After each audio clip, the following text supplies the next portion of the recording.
गणन संक्रिया की हम सरल विधि देखेंगे, वैदिक गणित, जिसमें एकदम सरलतम रूप में हम कैसे गणित को हल करें। इस गणित का खोज हमारे जगन्नाथपुरी के गोवर्धन मठ के शंकराचार्य भारती कृष्ण तीर्थ जी ने किया था। तो इसको 16 सूत्र और 13 उपसूत्रों के द्वारा इस गणित को पूरा समायोजित किया गया है। तो इसमें सबसे पहले हम देखते हैं बीजांक। तो बीजांक क्या होता है? तो कोई भी जो अंक दिया रहता है, उन अंकों के सारे अंकों को यदि हम जोड़ दें तो जोड़ने के बाद हमको एक अंक मिले, उस संख्या के सारे अंकों को जोड़ने के बाद एक अंक मिलता है, तो उसी को हम उस संख्या का बीजांक कहते हैं। तो इसके लिए हम देखते हैं, जैसे ये कोई प्रश्न है 15, इसका बीजांक क्या होगा? तो हम क्या करेंगे, इस संख्या के सभी अंकों को जोड़ देंगे, 1 + 5 इक्वल आएगा 6। तो ये 15 का बीजांक होगा 6। इसी प्रकार से ये 4852, इसका बीजांक, तो यहां पर इनके सारे अंक को हम जोड़ेंगे, 4 + 8 + 5 + 2। तो ये 4 + 8 क्या हो जाएगा? 10 होगा। अब 10 दो अंक का बन गया, 12 होगा। 12 दो अंक का बना, तो उन दोनों अंकों को फिर जोड़ देंगे, तो क्या होगा वो 1 + 2, तो हो जाएगा 3। और 3 + 5 8 होगा, और 8 + 2 10 होगा। 10 फिर दो अंक का मिला, तो उनको फिर हम जोड़ेंगे, तो 1 + 0, तो कुल मिला के इसका क्या होगा? 1 आएगा। तो इस तरह से किसी भी संख्या के सारे अंकों को जोड़ते जाएंगे, और जब भी दो अंक मिलेगा तो उन दोनों अंकों को फिर जोड़ेंगे, और तब तक जोड़ते जाएंगे जब वो एक अंक का न बन जाए, और एक अंक का जो मिलेगा उसी को उस संख्या का बीजांक कहेंगे।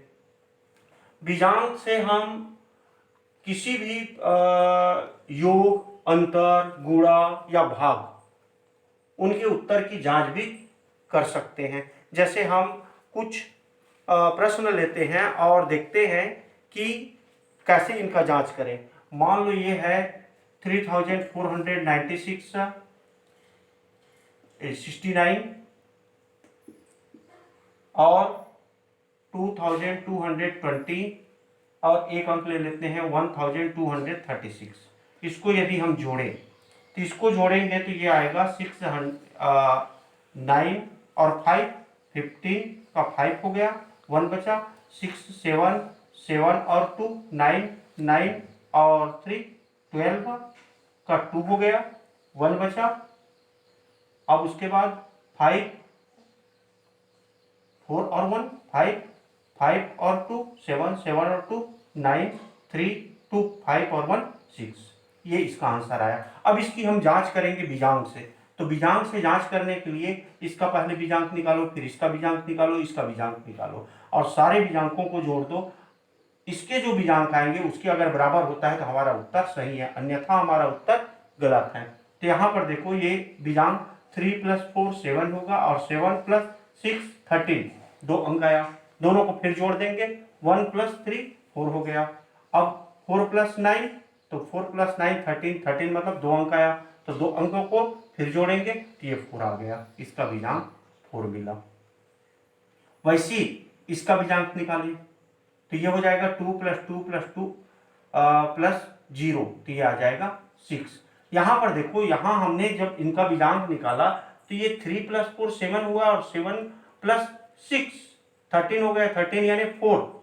अब 4 में फिर 9 जोड़े तो ये आया 13, 13 मतलब 4। तो यहाँ पर यदि हम ये यहाँ तक 4 आया था और ये आया 9, 9 को यदि बीजांक ज्ञात करना हो तो उसको छोड़ देने पर भी उसके बीजांक वही के वही रहेंगे। यानी 9 आते जाता है तो 9 को छोड़ते जाओ, तो आप जो भी मान आएगा वो भी उसके बीजांक के बराबर होगा। अब इसी प्रकार से इसका बीजांक होगा 1 + 2 + 3, तो ये हो जाएगा 3 3 6, और 6 6 12 12 मतलब 1 और 2 है, तो वो हो गया 3। अब इसके बीजांक देखें तो ये 6 9 को छोड़ दो, तो 6 और प्लस 2 8, 8 और प्लस 5 तो ये हो गया 13, 13 मतलब 4। क्योंकि अगर इसको जोड़ोगे तब भी ये 4 ही आएगा। अब इसको देखो, इनके जो बीजांक हैं इनका योग करने पर इनके बराबर आता है कि नहीं।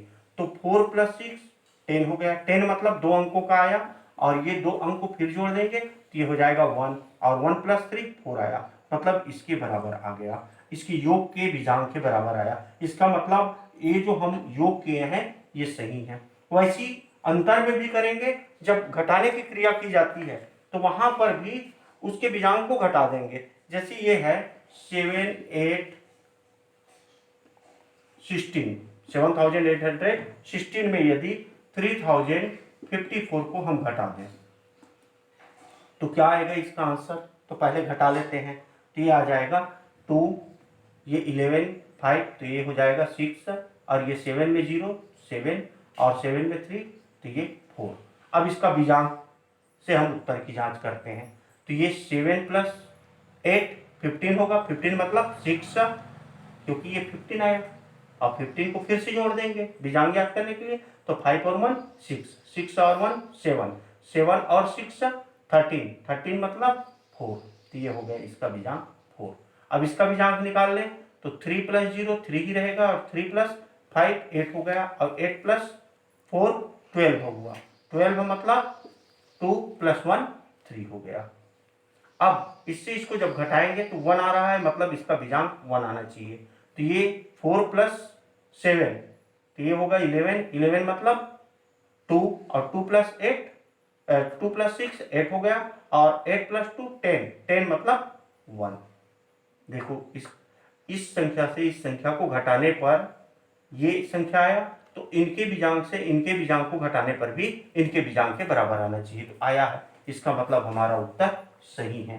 तो इस प्रकार से आप जोड़ने का, घटाने का, गुणा करने का और भाग देने का सभी का अपने उत्तर की जांच बीजांक के द्वारा कर सकते हो। तो बीजांक के द्वारा उत्तर की जांच करना है, तो जैसे गुणा है तो गुणा में भी क्या करते हैं हम, कोई भी संख्या जब गुणा करते हैं और गुणा करने पर ये जैसे 456 मल्टीप्लाई 814, इसको यदि हम गुणा करें तो जो इसका उत्तर आएगा, तो उस उत्तर के जो बीजांक है, ये पहले संख्या के बीजांक दूसरे संख्या के बीजांक को यहाँ पर गुणा करने की क्रिया कर रहे हैं तो गुणा करेंगे, पहले के बीजांक से दूसरे के बीजांक को गुणा कर देंगे, तो वो उसके जो गुणनफल आएगा, जो उसके उत्तर आएगा उसके बीजांक के बराबर आएगा। वैसे भाग में भी, तो भाग में हम जानते हैं भाज्य बराबर क्या होता है, भाजक गुणित भागफल और प्लस शेषफल। इस फार्मूला का उपयोग करेंगे। जब भाग देंगे तो भाग देने पर उसके जो भाजक है और भाजक और भागफल दोनों के बीजांकों को गुणा करेंगे और शेषफल के बीजांक को जोड़ देंगे, तो वो उसके भाज्य के बराबर आएगा। जैसे हम कोई संख्या को भाग देते हैं, मान लो ये 31 से भाग दिए 7481 को, तो ये आपका भाजक होगा, ये कहलाएगा भाज्य, और यहां पर जो आएगा वो होगा भागफल, और नीचे आएगा वो होगा शेषफल। तो हम क्या करेंगे, भाजक और भागफल दोनों के बीजांकों को गुणा करेंगे और शेषफल के बीजांक को जोड़ देंगे, तो वो भाज्य के बीजांक के बराबर आएगा। अगर ऐसा आता है तो आपका उत्तर सही है, अन्यथा उत्तर गलत होगा। तो इस तरह से हम बीजांक के द्वारा अपनी उत्तर की जांच भी कर सकते हैं।